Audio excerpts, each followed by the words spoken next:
Hello दोस्तों, इस video में हम देखेंगे इतिहास के जो अध्ययन के स्रोत हैं उनको। इससे पहले हमारे जो लेक्चर्स आए हैं उनमें हमने इतिहास अध्ययन की विधियां और इतिहास लेखन के जो दृष्टिकोण हैं उनको हमने कवर किया था। ठीक है, तो देखते हैं, स्टार्ट करते हैं। प्राचीन काल के इतिहास के जो अध्ययन के स्रोत हैं उनको हम देखेंगे। इन अध्ययन के स्रोतों को हम दो पार्ट में डिवाइड करते हैं। ठीक है, पहला तो हम पहले बोल देते हैं हम प्राथमिक स्रोत और द्वितीयक स्रोत, अथवा जो प्राथमिक स्रोत हैं उनको पुरातात्विक स्रोत भी बोल देते हैं और जो द्वितीयक स्रोत हैं उनको साहित्यिक स्रोत भी बोल देते हैं। ठीक है, और जब हम ये स्रोतों को पढ़ लेंगे उसके बाद हम पढ़ेंगे भाषा का विकास और द्रविड़ समूह की भाषा, भाषा एवं लिपि, भाषा एवं साहित्य में क्या संबंध है उसको देखेंगे। ठीक है, तो आइए स्टार्ट करते हैं। ये मेरे खुद के हैंड रिटन नोट्स हैं, इन्हीं के माध्यम से हम पढ़ेंगे। तो देखते हैं कि प्राचीन काल के इतिहास के अध्ययन के क्या क्या स्रोत थे। तो प्राचीन काल के अध्ययन में हम अध्ययन स्रोत की भूमिका को काफ़ी महत्वपूर्ण मानते हैं। क्यों? क्योंकि इस काल के अध्ययन के क्रम में हम हजारों वर्ष पीछे जाकर यात्रा करते हैं और शब्द को पता लगाने का प्रयास करते हैं। मतलब हमको क्या देखना होता है, कोई हमारे पास पुरातात्विक साक्ष्य होता है, उसके हिसाब से हम कल्पना करके चीज़ों को समझते हैं कि कैसी सिचुएशंस रही होंगी इस टाइम पे। ठीक है, तो अपने शब्द हम उस मतलब जो भी पुरातात्विक साक्ष्य मिलता है उसके हिसाब से हम समझ के साइंस निकाल के इतिहास की कल्पना करते हैं। तो इसीलिए हमारे लिए महत्वपूर्ण हो जाता है कि हम अध्ययन के लिए किस प्रकार की अध्ययन सामग्री का अध्ययन कर रहे हैं और उनको जानने का हमारे पास कौन सा स्रोत है। जहाँ इतिहासकार को एक गुप्तचर की भूमिका निभानी होती है तथा अध्ययन स्रोतों का परीक्षण कर सत्य तक पहुंचने का प्रयास करना होता है। ठीक है, तो कोई अध्ययन स्रोत होता है हमारे पास, सपोज पुरातात्विक कोई स्रोत है, उसका परीक्षण करके उसके सत्य तक पहुंचने का प्रयास इतिहासकार करता है। तो अध्ययन सामग्रियों को दो भागों में विभाजित किया जाता है। कितने भागों में? दो भागों में। कौन सा? फर्स्ट है पुरातात्विक, दूसरा है साहित्यिक। तो देखेंगे जो पुरातात्विक सामग्रियों के अंतर्गत क्या क्या आता है, पहले इसको देखेंगे। तो पुरातात्विक सामग्रियों के अंतर्गत बर्तन आते हैं। ठीक है, मृदभांड जो मिलते हैं, उपकरण, औजार, मृदा, ठीक है, सॉरी मृदा नहीं, मुद्रा और अभिलेख, स्मारक आदि को रखा जाता है। तो बर्तन जो भी मृदभांड हैं उस टाइम के और उपकरण हैं, औजार हैं, मुद्रा, अभिलेख और स्मारक, इनको देख के हम कल्पना करते हैं कि इस टाइम पे समाज कैसा रहा होगा, कैसी अर्थव्यवस्था रही होगी। और साहित्यिक स्रोत के रूप में प्राचीन काल की पांडुलिपियाँ और ग्रंथों को लिया जा सकता है। फिर भी पुरातात्विक और साहित्यिक सामग्रियों के बीच एक स्पष्ट विभाजन रेखा खींचना कठिन है। अगर हम फिर भी देखें कि बोल दें कि पुरातात्विक साक्ष्य के हिसाब से इतिहास ये होगा और साहित्य के हिसाब से ये होगा, तो हम ऐसा एक स्पष्ट तौर पर नहीं कह सकते हैं, क्योंकि एक विभाजन रेखा खींचना बहुत ही मुश्किल है। क्योंकि कुछ पुरातात्विक सामग्रियाँ ऐसी होती हैं जो साहित्यिक महत्व की बन जाती हैं। फॉर एग्जाम्पल अभिलेखों का अध्ययन, हालांकि है तो वो पुरातात्विक साक्ष्य, लेकिन अभिलेखों उस पर लिखा हुआ भी होता है। ठीक है, तो वो पुरातात्विक सामग्री होने के बाद भी हमारे लिए साहित्यिक महत्व उसका है। तो साहित्यिक महत्व की जब बात करते हैं पुरातात्विक के साथ, तो अभिलेखों का अध्ययन आ जाता है उसमें। और वस्तुतः अभिलेखों के अध्ययन के लिए भाषा विज्ञान की समझ की ज़रूरत होती है।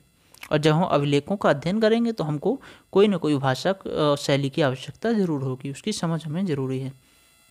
नेक्स्ट देखेंगे, उसी प्रकार कुछ साहित्यिक सामग्रियाँ भी पुरातात्विक महत्व की बन जाती हैं और कुछ साहित्यिक सामग्रियाँ भी होती हैं जो हमारे लिए पुरातात्विक महत्व की बन जाती हैं।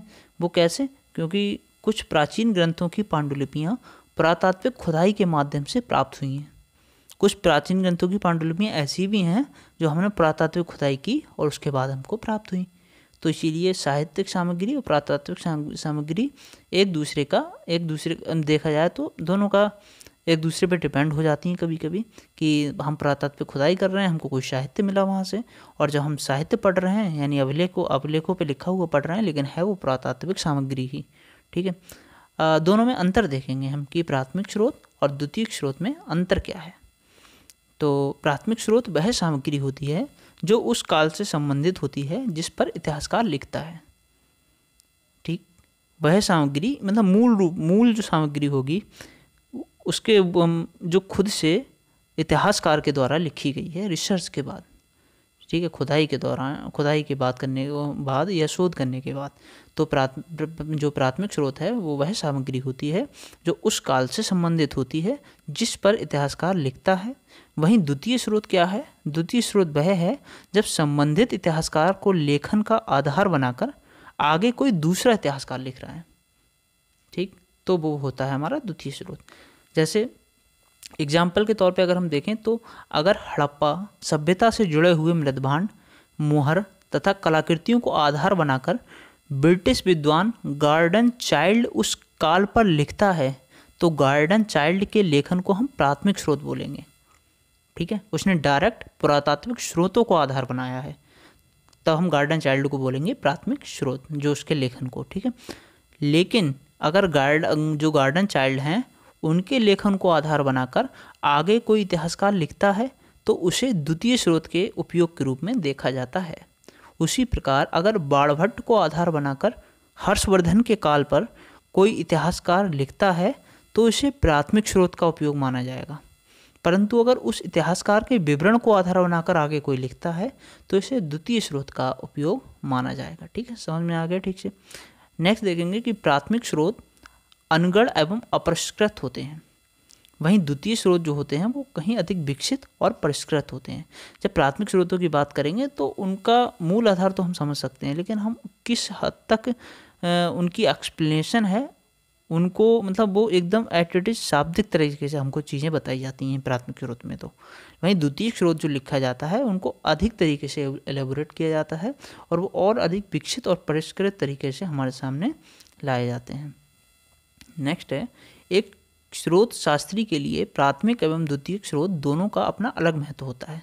अगर कोई स्रोत शास्त्री है तो वो प्राथमिक स्रोत को वैसे देखेगा और द्वितीय स्रोत को जब पढ़ेगा तो समझेगा कि इसमें जो द्वितीय इतिहासकार लिख रहा है उसकी भी अपनी मेंटलिटी इन्वॉल्व रही होगी, तो दोनों को अलग अलग महत्व देता है। अर्थात प्राथमिक स्रोत संबंधित स्रोत शास्त्री को किसी काल विशेष का आरंभिक अनुभव प्रदान करता है, और ऐसे भी है कि प्राथमिक स्रोत जो है वो जो संबंधित स्रोत शास्त्री है उसको उस काल विशेष का आरंभिक अनुभव देगा प्राथमिक स्रोत, ठीक है। वहीं जो द्वितीयक स्रोत है उसे संबंधित काल पर एक विशेष दृष्टिकोण प्रदान करता है, वही कि उसका अपना दृष्टिकोण पता चल रहा है, और जो प्राथमिक है वो उस काल की बात कर रहा है। तो द्वितीय स्रोत उस संबंधित काल पर एक विशेष दृष्टिकोण प्रदान करता है जिसका आलोचनात्मक परीक्षण कर वह आगे बढ़ सकता है। नेक्स्ट देखेंगे पुरातात्विक साक्ष्य। तो पहले हम पुरातात्विक साक्ष्यों को देखेंगे। पुरातात्विक साक्ष्य क्या होते हैं? ब्रिटिश विद्वानों के द्वारा फील्ड आर्कियोलॉजी का विकास किया गया जो एक व्यापक परिवेश में पुरातत्व के अध्ययन पर बल देता है। पुरातात्विक साक्ष्य के रूप में निम्नलिखित महत्वपूर्ण पुरातत्व साक्ष्यों की गणना की जा सकती है। तो कौन कौन से पुरातत्व साक्ष्य हैं देखेंगे उनको। पहला है अभिलेख। तो फर्स्ट हो गया अभिलेख।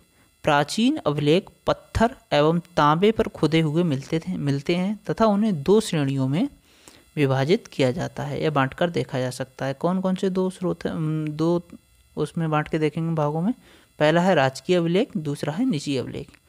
तो पहले वो अभिलेख थे जो राजकीय महत्व से हम खुदवाए जाते थे, और दूसरा निजी पर्पज से अपनी खुद की प्रशंसा के लिए वो निजी अभिलेख होते थे, या कोई संदेश देना चाह रहे हैं हम, निजी अपने विचारों को व्यक्त करना चाह रहे हैं तो वो निजी अभिलेख थे। सबसे आरंभिक अभिलेख हड़प्पाई अभिलेख हैं, परंतु उनकी लिपि को नहीं पढ़ा जा सकता। सबसे पहले पढ़े जाने वाले अभिलेख अशोक के अभिलेख हैं जो राजकीय अभिलेख के उदाहरण हैं। तो अशोक के अभिलेख कौन से अभिलेख हैं? राजकीय अभिलेख हैं, और ये सबसे पहले पढ़े जाने वाले अभिलेख भी हैं। हालांकि इससे पहले हड़प्पाई अभिलेख मिले हैं हमें, लेकिन उनको एक लिपि के अभाव में उसकी लिपि को नहीं पढ़ा जा रहा है, इसीलिए उसको पहले नहीं पढ़ा गया, इसीलिए सबसे पहले पढ़े जाने वाले अभिलेखों को अशोक का अभिलेख माना जाता है। इसके पश्चात विभिन्न शासकों ने अपने अपने अभिलेख जारी किए। कौन कौन से शासकों ने अपने अभिलेख जारी किए हैं? फर्स्ट है खारवेल, सेकंड है रुद्रदामन और समुद्रगुप्त। इन तीन शासकों और भी शासकों ने जारी किए हैं, ठीक है। नेक्स्ट है निजी अभिलेख। मंदिरों की दीवारों पर मिलते हैं। जो निजी अभिलेख हैं वो मंदिरों की दीवारों पर मिलते हैं। फिर ताम्रपत्र के रूप में भी अभिलेख जारी किए जाते थे। ये भूमि दान पत्र के रूप में होते थे तथा ये भी उस काल के विषय में जानने के स्रोत हैं। उस काल के विषय में जानने के स्रोत कैसे हैं। भूमि दान पत्र जब हम कर रहे हैं, किसी को दान कर रहे हैं भूमि, तो उसमें लिखेंगे ये फलाना राजा ने इस व्यक्ति को अपनी ज़मीन दान की, ठीक है। तो उस काल का, वो काल के विषय में जानने का हमें एक और स्रोत मिलता है, निजी अभिलेख। नेक्स्ट है सिक्के। तो सिक्कों को देखेंगे, आरंभिक सिक्के व्यापारिक निगमों के द्वारा जारी किए गए थे और इन्हें आहत सिक्के कहते हैं।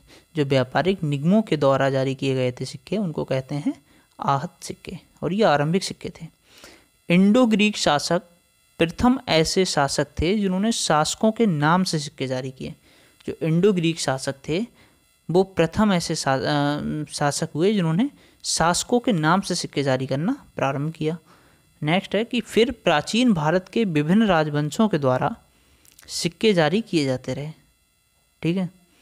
नेक्स्ट है, इन शासकों से संबंधित काल के राजनीतिक इतिहास, आर्थिक इतिहास और धार्मिक इतिहास पर प्रकाश पड़ता है। ये जो सिक्के हैं ये बताते हैं कि उस टाइम का राजनीतिक इतिहास क्या था, आर्थिक इतिहास क्या था और धार्मिक इतिहास क्या था। नेक्स्ट है स्मारक। तो स्मारक क्या, स्मारक के रूप में उस काल के महत्वपूर्ण स्थापत्यों की चर्चा की जा सकती है। मुख्यतः प्राथमिक स्थापत्य धर्म से जुड़े मिलते हैं। इसके अंतर्गत स्तूप, चैत्य, विहार और मंदिर की चर्चा की जा सकती है। इन स्थापत्यों से भी राजनीतिक और आर्थिक और धार्मिक दृष्टिकोण पर भी प्रभाव पड़ता है। इसके अतिरिक्त इनके कलात्मक विकास पर भी प्रकाश पड़ता है, ठीक, कि उस टाइम पे कौन सी कला, मतलब किस तरह से कला का डेवलपमेंट रहा होगा, ये भी स्थापत्य के द्वारा हम बता सकते हैं। नेक्स्ट है अन्य प्रकार की कलाकृतियाँ। अन्य प्रकार की कलाकृतियों को देखेंगे। फर्स्ट है कि मूर्ति कला एवं चित्रकला भी इतिहास के अध्ययन के साधन हैं। और सेकंड क्या क्या है कि मृदभांड एवं उपकरण जो हैं ये भी जो इतिहास के अध्ययन के साधन हो सकते हैं। इनके माध्यम से प्राचीन संस्कृतियों का अध्ययन करना और अपेक्षाकृत और अधिक आसान हो जाता है। अब आया पुरातात्विक स्थलों का अन्वेषण, ठीक है। जो पुरातात्विक स्थल हैं उनसे हमें कैसे पता चलता है, वो हमारे कैसे अध्ययन के स्रोत के रूप में काम करते हैं। तो किसी भी पुरातात्विक स्थल के उत्खनन से पूर्व इसका अन्वेषण महत्वपूर्ण होता है, क्योंकि इन स्थल के अन्वेषण को प्रायः दो विधियां रही हैं। जो ये स्थल हैं, इन स्थल के अन्वेषणों की प्रायः दो विधियां रही हैं। पहली है एक तो परंपरागत विधि, ठीक है, और दूसरी है नवीन विधि। तो परंपरागत विधि के तहत हम अकस्मात खोज, तल चिन्ह संकेत और एवं साहित्यिक विवरण को आधार रूप में ले सकते हैं। वहीं नवीनतम विधि में हम हवाई छायांकन, सैटेलाइट, रासायनिक जांच और इलेक्ट्रॉनिक्स उपकरण आदि का उपयोग करते हैं। जब टेक्नोलॉजी का इस्तेमाल किया जा रहा है तो वो नवीन विधि है।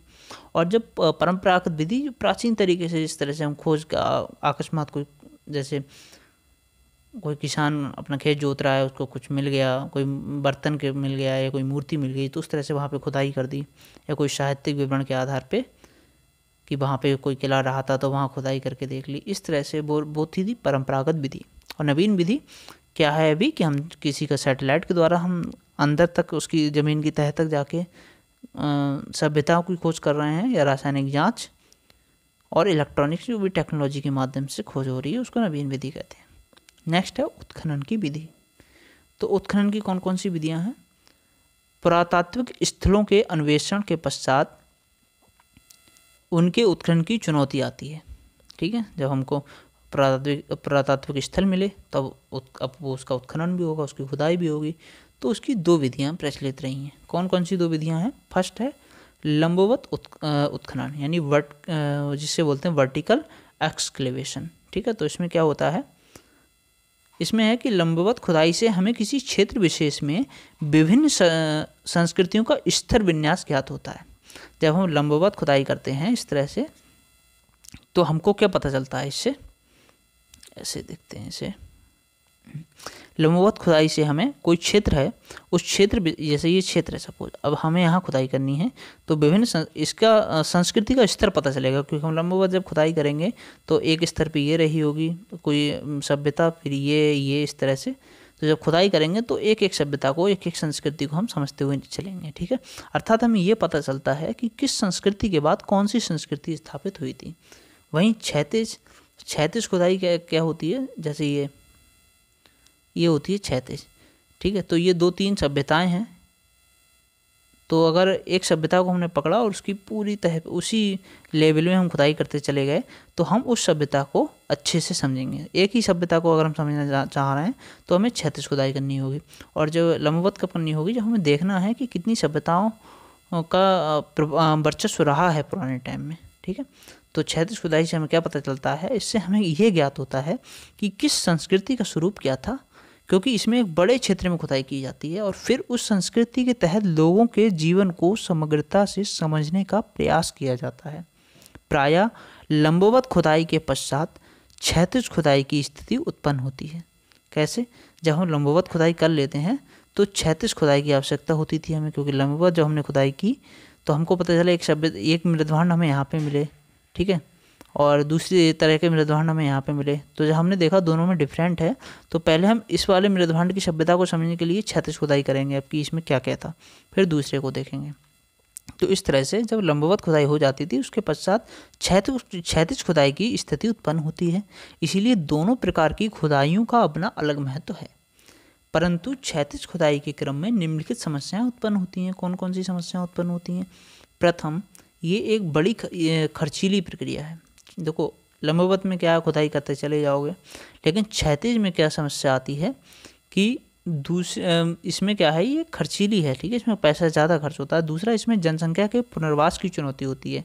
जब आप क्षैतिज खुदाई करेंगे तो कोई कॉलोनी होगी वो आपको हटानी पड़ेगी, कोई शहर होगा, कोई कस्बा, तो इस वजह से इसमें जनसंख्या के पुनर्वास की चुनौती भी उपस्थित होती है। इसीलिए भारत में बहुत कम ही स्थलों की क्षैतिज खुदाई हो सकी है। नेक्स्ट देखेंगे, हाल ही में नवीन तकनीकी ने किस प्रकार पुरातात्विक अध्ययन को अधिक उपयोगी बनाया है। जब हमारे पास न्यू टेक्नोलॉजी आई है तो किस तरह से हमारे पास जो पुरातात्विक साक्ष्य थे उनको और अच्छे तरह से हम पढ़ सकते हैं। तो पुरातात्विक अध्ययन को अधिक उपयोगी किस तरह से बना दिया है समझने में, वो देखेंगे नवीन तकनीकी ने। तो वर्तमान में पुरातात्विक अध्ययन में कई नए आयाम जुड़ गए हैं। जैसे क्या क्या जुड़ गया है, सब समझते होंगे कि कार्बन डेटिंग और दूसरा है यूरेनियम डेटिंग। ठीक है, कार्बन डेटिंग और यूरेनियम डेटिंग। तो जीवाश्म के काल निर्धारण में कार्बन डेटिंग पद्धति तथा गैर जीवाश्म के काल निर्धारण में यूरेनियम डेटिंग पद्धति का प्रयोग किया जाता है। जब हम कार्बन डेटिंग पद्धति का प्रयोग कर रहे हैं तो मतलब हम जीवाश्म के कालों का निर्धारण जानने की कोशिश कर रहे हैं, और जब हम गैर जीवाश्म के कालों का निर्धारण जानेंगे तो हमको यूरेनियम डेटिंग पद्धति का उपयोग करना होगा। नेक्स्ट है आर्क्योमेट्री। ये क्या होता है? इसके तहत प्राचीन सामग्रियों के अध्ययन एवं विश्लेषण के लिए उसके आकार को भी मापा जाता है तथा इसके रासायनिक परीक्षण पर बल दिया जाता है। ठीक है, नेक्स्ट है पैलियोंटोलॉजी। ये जो पैलियोंटोलॉजी है ये क्या है? आदि मानव के जीवाश्म के अध्ययन के लिए मॉलिक्यूलर बायोलॉजी तथा डीएनए का अध्ययन किया जाता है। जब आदि मानव के जीवाश्म का अध्ययन करेंगे तो उसके लिए मॉलिक्यूलर बायोलॉजी और डीएनए का जब अध्ययन किया जाता है तो उसको कहते हैं पैलियोंटोलॉजी। ठीक है, पूछा भी जाता है कि आदि मानव के जीवाश्म का अध्ययन को क्या कहते हैं? पैलियोंटोलॉजी। नेक्स्ट है, हाल ही में बाई क्रोमोसोम के अध्ययन के बाद लगभग ये सिद्ध किया जाने लगा है कि वैदिक आर्य बाहर से ही आए थे। ठीक है, जब बाई क्रोमोसोम का अध्ययन किया गया तो ये पता चला कि वैदिक आर्य बाहर से ही आए थे, ऐसा सिद्ध किया जाने लगा। तो नेक्स्ट देखेंगे फोर्थ, पर्यावरणीय पुरातत्व। इसके तहत पुरातत्व का अध्ययन किसी क्षेत्र विशेष में पर्यावरण के क्षेत्र में होने वाले बदलाव के संदर्भ में किया जाता है। और नेक्स्ट 5, एथनो आर्कियोलॉजी। ये क्या है? इसके तहत अतीत के समुदाय के जीवन से जुड़ी जानकारी प्राप्त करने के लिए वर्तमान समुदाय के व्यवहार एवं गतिविधियों का अध्ययन किया जाता है। नेक्स्ट देखेंगे सैल्वेज और आर्कियोलॉजी। ये क्या होती है? सैल्वेज आर्कियोलॉजी ग्रामीण एवं नगरीय क्षेत्र के विस्तार के कारण कई पुरातात्विक स्थल विनिष्ट होने की कगार पर आ गए हैं। इसीलिए इसका उद्देश्य ये है कि खतरे से ग्रस्त स्थलों की पड़ताल कर उन्हें सुरक्षित बनाना। ठीक है, तो इसे कहते हैं सैल्वेज आर्कियोलॉजी। पुरातात्विक साक्ष्य के महत्व और उसकी सीमाओं को देखेंगे। क्या? पुरातात्विक साक्ष्य के महत्व और उसकी सीमाएं, कि पुरातात्विक साक्ष्य का कितना महत्व है, उसकी क्या क्या सीमाएं रही हैं, इसको देख लेंगे फटाक से। जो ये मैंने एक बुक का क्रॉप करके यहाँ पर नोट्स का डाला हुआ है। पुरातात्विक साक्ष्य के महत्व क्या है? तो मानव इतिहास के अधिकांश भाग के अध्ययन के लिए हम पुरातात्विक साक्ष्य पर ही निर्भर हैं। जब मानव के इतिहास का हम जब अध्ययन करेंगे तो हमारी ज़्यादा से ज़्यादा डिपेंडेंसी अभी भी किस पे है, पुरातात्विक साक्ष्य पे। नेक्स्ट है साहित्यिक साक्ष्य के विपरीत पुरातात्विक साक्ष्य अपने स्वरूप में अधिक वस्तुनिष्ठ होता है। थर्ड है पुरातात्विक सामग्रियों में मानवीय हस्तक्षेप की गुंजाइश कम होती है। और फोर्थ है प्राचीन काल का साहित्य अधिकतर कुलीन एवं आभिजातियों पर केंद्रित है, किंतु पुरातत्व उच्च एवं निम्न वर्ग के बीच कोई विभेद नहीं करता है। तो ये पुरातात्विक साक्ष्यों के महत्व हो गए। नेक्स्ट देखेंगे पुरातात्विक साक्ष्य की सीमाएं। पुरातात्विक साक्ष्य की सीमाएं क्या हैं कि भले ही पुरातात्विक सामग्रियां अपने स्वरूप में वस्तुनिष्ठ हों, किंतु इनके आधार पर लिया गया निष्कर्ष व्यक्तिनिष्ठ ही होता है। पोस्ट प्रेसिशियल स्कूल ने भी इस ओर संकेत किया है। सेकंड है पुरातात्विक सामग्रियों में भी मानवीय हस्तक्षेप की गुंजाइश होती है। उदाहरण के लिए अशोक के कई अभिलेख अपने मूल स्थान से हटा दिए गए हैं और उसी प्रकार हड़प्पा नामक स्थल पर कई भवनों का आकार बदला गया है, क्योंकि वहाँ से कई ईंटें चोरी हो गई हैं।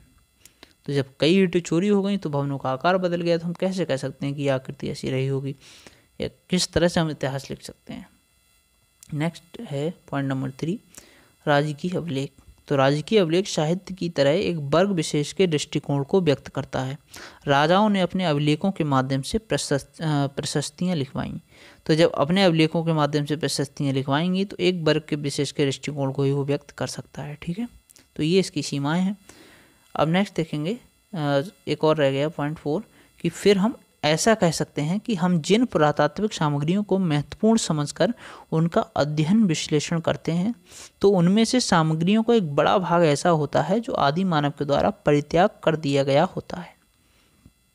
फिर जब हम साहित्यिक सामग्रियों और पुरातात्विक सामग्रियों की तुलना करते हैं तो इसके बीच विभाजन रेखा खींचना मुश्किल हो जाता है।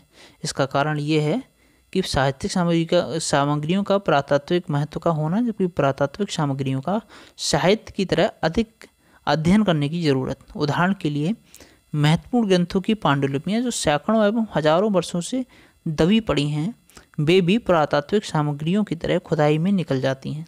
जब पुरातात्विक खुदाई के मध्य अनेक अंकित सिक्के तथा अभिलेख निकल कर आते हैं जिन्हें पढ़ने की ज़रूरत होती है। ठीक है, नेक्स्ट साहित्यिक अध्ययन की सामग्रियाँ। तो अब तक हमने देखा पुरातात्विक अध्ययन की सामग्री। अब साहित्यिक अध्ययन की सामग्री के क्या क्या स्रोत हैं। तो पहला है धार्मिक स्रोत। धार्मिक स्रोत में फर्स्ट है ब्राह्मण साहित्य। इसमें क्या क्या आता है, वेद, ब्राह्मण ग्रंथ, आरण्यक, उपनिषद, 6 वेदांग, रामायण, महाभारत, ठीक है, 18 पुराण, मनुस्मृति, याज्ञवल्क्य स्मृति, नारद स्मृति, पराशर स्मृति, ये सारे ही ब्राह्मण साहित्य जो हैं ये धार्मिक साहित्य में आते हैं। नेक्स्ट है जैन ग्रंथ, इसके 12 अंग हैं। और सी है बौद्ध ग्रंथ, इसमें त्रिपिटक, इसमें सुत्त पिटक, विनय पिटक और अभिधम्म पिटक आते हैं। और कुछ ब्राह्मण ग्रंथ भी बौद्ध ग्रंथ में आते हैं। तो ये सभी धार्मिक साहित्य के स्रोत हो गए हमारे साहित्यिक स्रोत। नेक्स्ट देखेंगे ब्राह्मण साहित्य एवं बौद्ध एवं जैन साहित्य के दृष्टिकोणों में अंतर। तो ब्राह्मण साहित्य समाज के अभिजात वर्ग पर दृष्टिपात करता है, जबकि जो बौद्ध एवं जैन साहित्य था वो जन सामान्य से संबंधित था, और जो ब्राह्मण साहित्य था ये जन सामान्य पर उसकी कम दृष्टि होती थी। ठीक है, और बौद्ध और जैन साहित्य निचले वर्ग की झलक देता है, किंतु चूँकि ये साहित्य किसी धार्मिक पंथ विशेष के हित से जुड़ा होता है, इसीलिए ये कई बार भ्रांतियाँ फैलाने का भी काम करता है। वस्तुतः ये धार्मिक पंथ विशेष के प्रचार कार्य से जुड़ जाता है। ठीक है, ये क्या होता है, ये साहित्य की धार्मिक पंथ विशेष के प्रचार कार्य से जुड़ जाता है। नेक्स्ट है धर्मेतर साहित्य। अब तक तो ये धर्मेतर साहित्य, अब तक तो थे धार्मिक साहित्य। ठीक है, अब धर्मेतर, ये धर्म से ऊपर जो हैं उनकी बात हो रही है। तो धर्मेतर साहित्य में कौटिल्य के अर्थशास्त्र और कामंदक के नीति शास्त्र, क्षेमेंद्र के बृहद कथा मंजरी आदि प्रमुख हैं। ये धर्म से हटकर कुछ महत्वपूर्ण बातों की जानकारी देते हैं। इनमें कौटिल्य का अर्थशास्त्र प्रमुख है, क्योंकि इसका बल धर्म पर नहीं है बल्कि अर्थ पर है। परंतु इन ग्रंथों की भी अपनी सीमा है, चूँकि ये कृतियाँ किसी एक काल में संकलित नहीं हैं, इसलिए ये सिद्ध करना कठिन है कि इसका कौन सा अंश किस काल में लिखा गया है। हाँ, नेक्स्ट है विदेशी साहित्य। ठीक है, तो विदेशी साहित्य क्या है, इसके निम्नलिखित रूप हैं। पहला है यूनानी रोमन साहित्य। तो यूनानी लेखक हेरोडोटस जो थे, उनका पहला लेखक है, जो यूनानी लेखक है हेरोडोटस, वो पहले लेखक हैं जो भारत के संदर्भ में लिखता है। उसके बाद महत्वपूर्ण लेखक मेगास्थनीज हुए। उसी प्रकार रोमन लेखक प्लनी और डायोडोरस, स्ट्रैबो, टॉलेमी आदि हुए। तो हेरोडोटस जो थे वो पहला यूनानी लेखक था, इसने भारत के संदर्भ में लिखा है। उसके बाद अन्य लेखक हुए हैं जिनका नाम मैंने आपको बताया। नेक्स्ट है विदेशी लेखन के निम्नलिखित महत्व है। विदेशी लेखन का क्या महत्व है, उसका भी अपना एक महत्व है, वो देखेंगे। इनके द्वारा कुछ ऐसे कालों पर भी लिखा गया है जिन पर भारतीय अध्ययन स्रोत उपलब्ध नहीं है। फॉर एग्जाम्पल, सिकंदर के इतिहासकारों के लेखन से ही उत्तर प्रदेश में हमें 4वीं सदी ईसा पूर्व के इतिहास की सूचना मिलती है। सिकंदर के इतिहासकारों जो सिकंदर के साथ इतिहासकार आए थे, उनके लेखन से ही पता चलता है हमें कि उत्तर प्रदेश में हमें जो 4वीं सदी ईसा पूर्व के इतिहास की सूचना हमें मिलती है। और नेक्स्ट है उसी प्रकार एक अरबी लेखक हैं अलवरूनी। इनके माध्यम से ही हम 11वीं सदी के पूर्वार्ध में उत्तर भारत के सामाजिक सांस्कृतिक इतिहास की एक झलक पाते हैं। नेक्स्ट है विदेशी लेखक उन पूर्वग्रहों से मुक्त होते थे जिनसे प्रायः हमारे देशी लेखक ग्रस्त थे, इसीलिए उनका विवरण अपेक्षाकृत अधिक निष्पक्ष होता है। हमें क्या है कि हमारे जो भारत में लिखे गए थे वो किसी धर्म विशेष पे ज़्यादा बल दे देते थे। ठीक है, कोई ब्राह्मण है तो ब्राह्मण पंथ को ज़्यादा जोर दे देगा, या कोई बौद्ध से प्रभावित है तो शायद हो सकता है जो तथाकथित निचली जातियाँ हैं उनको ज़्यादा बल दे दे। तो लेकिन जो विदेशी लेखक थे उन पूर्व ग्रहों से वो मुक्त होते थे जिनसे प्रायः हमारे देशी लेखक ग्रस्त होते हैं, इसीलिए उनका विवरण अपेक्षाकृत अधिक निष्पक्ष माना जाता है। इसकी सीमाएं क्या हैं, सीमाओं को देखेंगे। तो चूंकि ये विदेशी लेखक हमारे समाज से परिचित नहीं थे, इसीलिए उनके लेखन में भ्रांतियाँ, समाज में कुछ भ्रांतियाँ भी फैलाई गई। मतलब इनके द्वारा इतना लोग हमारे समाज को जानते नहीं थे, तो इन्होंने भी कुछ भ्रांतियाँ फैलाने की कोशिश की। और कुछ विदेशी लेखक एक विशिष्ट धार्मिक उद्देश्य लेकर भारत आए थे, अतः उन्होंने धार्मिक पूर्वाग्रह से ग्रस्त होकर भी लिखा है। उदाहरण के लिए चीनी यात्री फाहियान और ह्वेनसांग। तो नेक्स्ट देखेंगे। नेक्स्ट है हमारा, ये हमने कंप्लीट किए पुरातात्विक साक्ष्यों को, साहित्यिक जो स्रोत हैं उनको हमने कंप्लीट किया। अब देखेंगे भाषा का विकास। ठीक है, तो भाषा के विकास को देखेंगे। उत्तर भारत और दक्षिण भारत के संदर्भ में हम प्राचीन काल से आधुनिक काल तक भाषा के विकास को क्रमशः आर्य समूह की भाषा और द्रविड़ समूह की भाषा के रूप में विभाजित करके देखते हैं। फर्स्ट थी आर्य समूह की भाषा। तो आर्य समूह की भाषाओं का विकास कैसे हुआ? पहले तो वैदिक संस्कृति थी, फिर ठीक है उसी को फिर लौकिक संस्कृति में वही आर्य समूह की जो भाषाएं हैं इनके विकास के क्रम को देख रहे हैं। वैदिक संस्कृति में इस्तेमाल किया गया पहले, फिर लौकिक संस्कृति में, फिर इसका रूप जो आया वो पाली भाषा के रूप में। ये इसका क्षेत्रीय रूप था, जिसको प्रथम प्राकृत के नाम से भी जानते थे और द्वितीय प्राकृत। ठीक है, इसको जो पाली थी इसको प्रथम प्राकृत बोलते थे और द्वितीय प्राकृत को प्राकृत बोला जाने लगा और ये क्षेत्रीय रूप में बोली जाती थी। थर्ड है मतलब तृतीय प्राकृत, इसको अपभ्रंश बोलते थे। उसके बाद में यहीं से हिंदी, अपभ्रंश से क्या क्या हिंदी निकल के आई, गुजराती, मराठी, बंगला, उड़िया, असमिया, ये भी क्षेत्रीय भाषाओं के रूप में विकसित हुई। हिंदी के अंतर्गत 17 बोलियाँ थीं जिनमें अवधी, ब्रजभाषा और खड़ी बोली को विशेष लोकप्रियता मिली। खड़ी बोली हिंदी स्वतंत्रता के पश्चात राष्ट्रभाषा एवं राजभाषा के रूप में स्थापित है। नेक्स्ट देखेंगे, भाषा के विकास का एक लंबा इतिहास रहा। संस्कृत से लेकर आधुनिक आर्य भाषाओं तक भाषा के विकास की निम्नलिखित प्रवृत्तियां रहीं। पहली थी अभिजात भाषा से लोक भाषा की ओर। ठीक है, तो अभिजात भाषा से कैसे लोक भाषा बनी उसको हम देखेंगे। जब किसी भाषा की लोकप्रियता बढ़ने लगी तो उसके समर्थन में व्याकरण की रचना कर उसे मानक भाषा का रूप दिया गया। अतः अब वह विद्वत समाज की भाषा बन गई, विद्वान समाज की भाषा बन गई, क्योंकि जन सामान्य व्याकरण के नियमों को नहीं समझ सकते थे। अतः वे उस भाषा से कटने लगे तथा उस भाषा के समानांतर उन्होंने एक लोक भाषा विकसित की। फिर लोक भाषा का व्यापक प्रसार हुआ, जबकि मानक भाषा थोड़े ही लोगों में सिमट कर रह गई। परंतु एक ऐसा समय भी आया कि लोक भाषा के व्यापक प्रसार को देखते हुए उसे भी मानक भाषा का रूप दे दिया गया। फिर उपयुक्त प्रक्रिया के अनुरूप उसके समानांतर भी एक लोक भाषा विकसित हो गई। इसी प्रकार की प्रक्रिया का परिणाम था संस्कृत से लेकर हिंदी तक भाषा का विकास। ठीक है, संस्कृत विद्वानों की भाषा हुआ करती थी, लेकिन आम आदमी उसको कैसे समझे, तो इस तरह से भाषा का विकास हुआ। नेक्स्ट देखेंगे, विकास क्रम में भाषा सरलीकरण की ओर उन्मुख। अब भाषा को और अधिक सरल किया गया, क्योंकि हिंदी भाषा, शुद्ध हिंदी तो बोलना बहुत संभव नहीं है आम लोगों के लिए। तो फिर वो क्षेत्रीयता की तरफ बढ़ा। कैसे कि भाषा की प्रवृत्ति रही है धीरे धीरे सरलता की ओर उन्मुख होना। इसी कारण उसे जन सामान्य की स्वीकृति मिलती चलती है। ठीक है, जब स्वीकृति जिस तरह से हमारा समाज जिस चीज़ को अडॉप्ट कर लेता है उसी रूप में वो सरल होगी। मतलब सरल चीज़ों को ये समाज आसानी से अडॉप्ट कर लेता है। तो संस्कृत भाषा अपेक्षाकृत कठिन थी। ये एक संयोगात्मक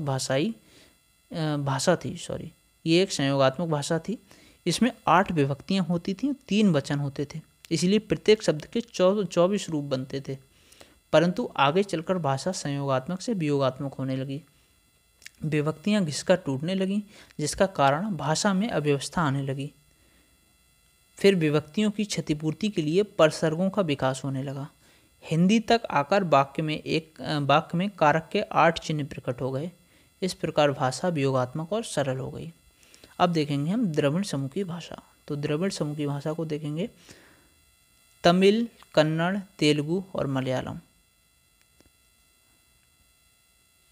ये द्रविड़ समूह की भाषाएं थीं।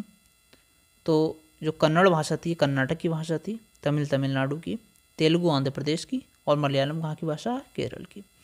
नेक्स्ट देखेंगे पहले इसको, द्रविड़ समूह की भाषाओं की पृष्ठभूमि एवं व्याकरण पृथक पृथक रहा। द्रविड़ समूह की भाषाओं में तमिल भाषा प्राचीनतम थी, सबसे प्राचीनतम थी तमिल भाषा। ये भाषा तमिलनाडु एवं दक्षिणी आंध्र प्रदेश के कुछ भाग में विकसित हुई। सर्वप्रथम संगम साहित्य तमिल भाषा में लिखा गया, फिर अलवार और नयनार संतों ने इसे लोकप्रिय बनाया। नेक्स्ट है कन्नड़ भाषा। ये है कन्नड़ भाषा। ये भाषा कर्नाटक क्षेत्र में विकसित हुई। जैन संतों ने इस भाषा का प्रयोग किया, इससे इसको लोकप्रियता मिली। और नेक्स्ट है तेलुगु भाषा।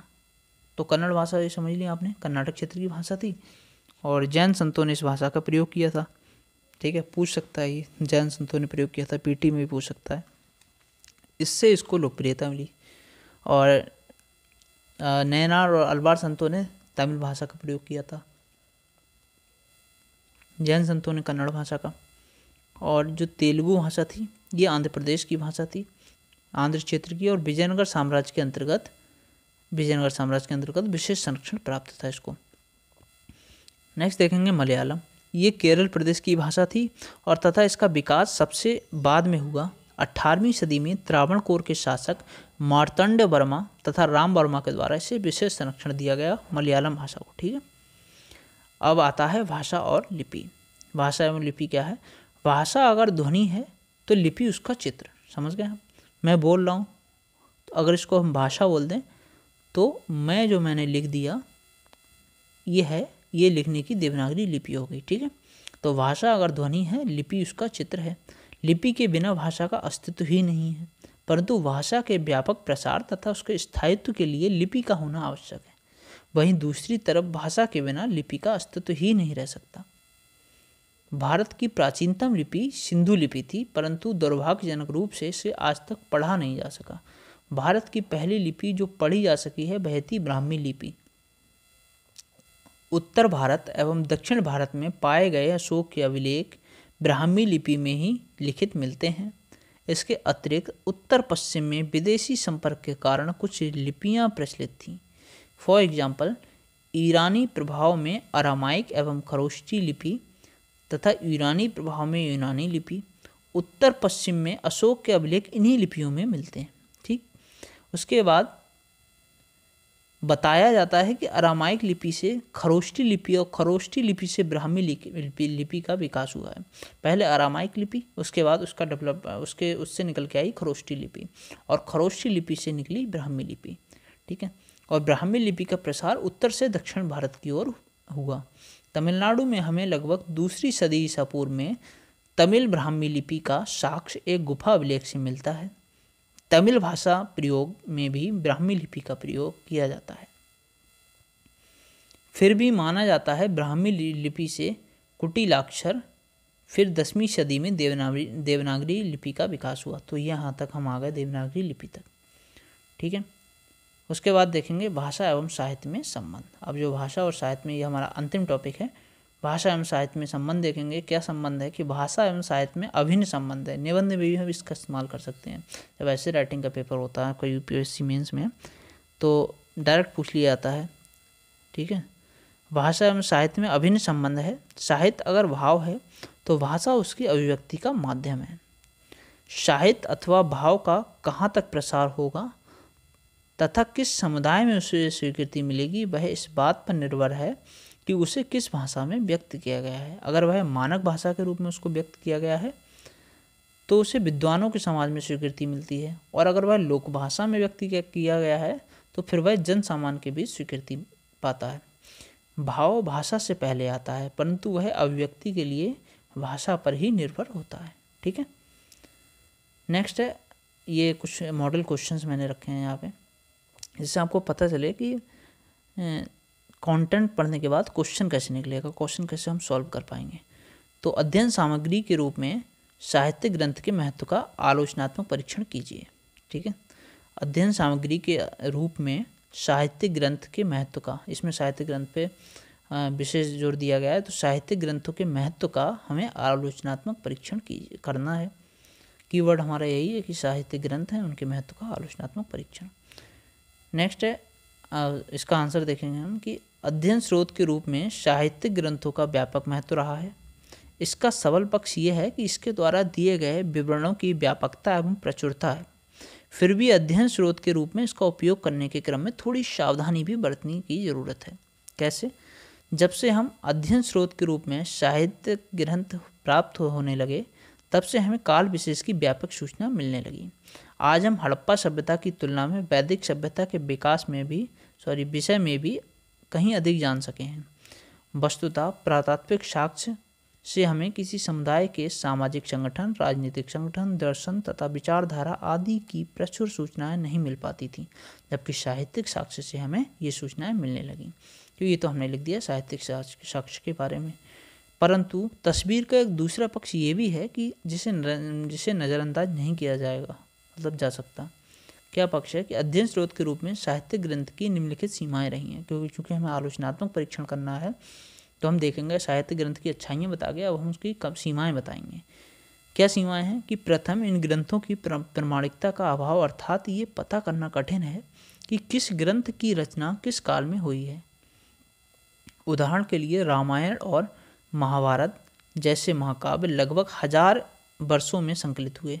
उसी प्रकार लेखक का नाम और लेखन स्थान ज्ञात न होना भी समस्या उत्पन्न करती है। इसके अतिरिक्त क्या साहित्यिक ग्रंथ लेखकीय पूर्वग्रहों से नहीं बच पाते। बौद्ध लेखकों ने इन्हें बौद्ध दृष्टिकोण से लिखा है, तो जैन लेखकों ने इन्हें जैन दृष्टिकोण से लिखा है। अंत में ये ग्रंथ विशुद्ध ऐतिहासिक ग्रंथ नहीं रहते, बल्कि इनमें इतिहास और मिथक दोनों एक दूसरे से जुड़े हुए हैं। यही वजह है कि पुरातात्विक साक्ष्यों से परिपुष्ट किए बिना साहित्यिक ग्रंथों के द्वारा प्रगत सूचनाओं को लेना थोड़ा जोखिम का काम हो जाता है, ठीक है। तो ये हमने लिख दिया अच्छे से, साहित्यिक साक्ष्यों का आलोचनात्मक परीक्षण कर लिया, ठीक है। अब नेक्स्ट हमारा क्वेश्चन है कि ऐसा कहा गया है कि प्राचीन भारत के लोगों में ऐतिहासिक बुद्धि का अभाव था। उन्होंने इतिहास संबंधी कुछ दृष्टि विकसित नहीं की थी। आप इस कथन से कहाँ तक सहमत हैं? अपने मत के पक्ष में उत्तर दीजिए। तो ये बताना है, इसका आंसर जो लिखा गया है वो ये है कि पाश्चात्य विद्वानों की एक आम धारणा रही है कि प्राचीन भारत के लोगों को ना तो इतिहास की समझ थी और ना अतीत के यथार्थ तक पहुँचने और ना ही इतिहास लेखन के प्रति उत्साह। कह रहे हैं ना तो समझ थी ना कोई उत्साह था, परंतु इस विषय में किसी भी निष्कर्ष पर पहुँचने से पूर्व प्राचीन भारत के लोगों के उद्देश्य एवं लेखन संबंधी गतिविधियों की गहराई से परीक्षण करने की ज़रूरत है। ये सही है कि प्राचीन भारत में कलहड़ की राजतरंगिणी को छोड़कर कोई भी दूसरा ऐसा ग्रंथ ही नहीं है जिसमें हम विशुद्ध रूप से ऐतिहासिक कृति कह सकें, तथा प्राचीन कालीन भारतीय ग्रंथ धार्मिक कहानियों और मिथकों से भरे पड़े हैं। परंतु ये भी जानने की आवश्यकता है कि प्राचीन भारत के लोगों की इतिहास विषयक दृष्टि समकालीन पश्चिमी विद्वानों एवं आधुनिक विद्वानों से अलग थी। इसे निम्नलिखित रूप से समझने की जरूरत है। प्राचीन भारतीय विद्वान समय की गणना रेखीय रूप में ना करके वृत्ताकार रूप में करते थे, यथा इस तरह से करते थे गणना। पहले मतलब यहाँ से स्टार्ट करें, द्वापर, त्रेता, कलयुग, सतयुग, ठीक है, सॉरी उल्टा हो गया ना, त्रेता, द्वापर, सतयुग, कलयुग, और फिर इस तरह से मतलब जो सर्कुलर रूप था उसकी उस तरह से गणना करते थे। और नंबर 2 है कि वे प्राचीन यूनानी और रोमन विद्वानों की तरह घटनाओं में कार्य कारण परंपरा नहीं खोजते थे, बल्कि उनका इतिहास लेखन संबंधी उद्देश्य महाभारत ग्रंथों में व्यक्त हुआ है, और वह है 4 पुरुषार्थ, अर्थ, धर्म, काम एवं मोक्ष को प्राप्त करना। तो एक अलग तरीके से हम इतिहास लेखन का हमारा दृष्टिकोण था। ये स्मरण रखने की ज़रूरत है कि प्रत्येक समाज की इतिहास संबंधी दृष्टि उसकी अपनी समझ एवं आवश्यकता के अनुकूल होती है। अंत में हमें ये भी ध्यान रखने की ज़रूरत है कि प्राचीन भारत के लोगों की इतिहास संबंधी दृष्टि स्थिर नहीं रही है, बल्कि उसमें भी क्रमिक विकास होता चला है। यथा पहले के ग्रंथ में राजनीतिक घटनाओं के प्रति अस्पष्ट संकेत हैं, परंतु आगे पुराणों की रचना के साथ पहली बार राजवंश की वंशावली स्पष्ट की जाने लगी। अंत में आत्मकथात्मक रचनाएं लिखी गई हैं जो किसी एक शासक की उपलब्धियों पर आधारित थी। फॉर एग्जाम्पल बाणभट्ट की हर्षचरित। उपर्युक्त तथ्यों के प्रकाश में हम ऐसा कह सकते हैं कि यद्यपि प्राचीन भारत के लोगों की इतिहास विषयक संकल्पना उनके समकालीन विद्वान और आधुनिक विद्वानों से अलग थी, परंतु ये कहना उचित नहीं है कि उनमें ऐतिहासिक बुद्धि का अभाव था। नेक्स्ट हमारा ये 2 मॉडल प्रश्न है, ठीक है। विदेशी लेखकों के विवरणों का उपयोग करते समय इतिहासकार के लिए जो किंवदंतियाँ हैं एवं प्रत्यक्ष अवलोकन पर आधारित तथ्यों में भेद करना अति आवश्यक है। ये 2014 में यूपीएससी मेंस में पूछा गया प्रश्न है। और नेक्स्ट है, आरंभिक भारतीय ऐतिहासिक परंपरा जैसा कि वह इतिहास पुराण से प्रतिबिंबित है, ये किस प्रकार प्रकट हुई थी, इस शैली के विशिष्ट अवलक्षण क्या हैं। तो ये नीचे इसका आंसर है कि प्रत्येक समाज की इतिहास संबंधी धारणा उसकी अपनी समझ एवं परंपरा के अनुकूल होती है।